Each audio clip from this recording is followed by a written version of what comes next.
আল কায়দার সঙ্গে লেনদেন রয়েছে মহবুবুলের। জাল ও প্রবঞ্চনার কেন্দ্র হচ্ছে ইউএসটিএম, দাবি মুখ্যমন্ত্রীর। ইউএসটিএম প্রধানকে নিয়ে ফের বিস্ফোরক মুখ্যমন্ত্রী। এখানেই শেষ নয়, সনাতনী অসমের ছাত্রছাত্রীদের ইউএসটিএমে না পড়ার আহ্বান ও জানিয়েছেন মুখ্যমন্ত্রী। মইতো আমাৰ অসমৰ সনাতনী সমাজক আহ্বান জনাম যে আপোনালোকে ইউএসটিএমত নপঢ়িব। কেতিয়াবা গোটেই ৩-৪ বছৰৰ পঢ়াৰ চাৰ্টিফিকেট একেলগে কেতিয়াবা নোহোৱা হৈ যাব। মহবুবুল হকৰ টকাৰ যিটো আমদানি, সেই টকাৰ আমদানিও আল কায়দাৰ লগত জড়িত সংগঠন এটাৰ পৰাই প্ৰথম হৈছিলে।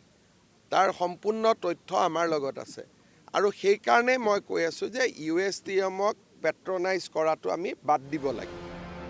জাল সার্টিফিকেট তৈরি করে ছাত্রছাত্রীদের সঙ্গে প্রতারণা করছেন ইউএসটিএমের আচার্য মহবুবুল হক।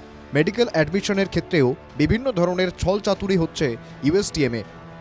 যে কোনো দিন বিপদে পড়ে যেতে পারেন ইউএসটিএমের অধ্যয়নরত ছাত্রছাত্রীরা। অসমৰ ৰাইজক কৈ আছোঁ, ইউএসটিএমটো হৈছে জাল আৰু প্ৰবঞ্চনাৰ এটা থলী। যেতিয়া বিতৰ্ক হৈছিলে তেওঁ কি কৈছিলে যে যিটো তেওঁৰ টম্ব আছে বোলে লাগিলে মই টম্বটো ভাঙি দিম।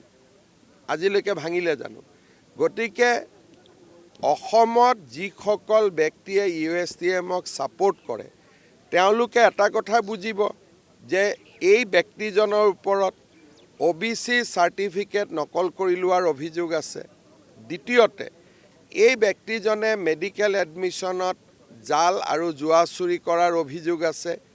তেওঁৰ লগত থকা যিগৰাকী মহিলা, সেই কালি লগে লগে ৱেবছাইটৰ পৰা তেওঁৰ নাম তাম গুচাই দিছে। সেই মহিলাগৰাকীও কালি দিল্লী আৰক্ষীৰ প্ৰবঞ্চনাৰ গোচৰত জালত পৰিছে। সব জেনে শুনেও এখনও অসমে থেকে যারা ইউএসটিএমকে সমর্থন করছেন তাদের সবাইকে সতর্ক করে দিয়েছেন মুখ্যমন্ত্রী। ইউএসটিএমের দেওয়া সার্টিফিকেট যে কোনো দিন উধাও হয়ে যেতে পারে বলেও সতর্কবার্তা মুখ্যমন্ত্রীর। Bureau report, NK TV Bangla.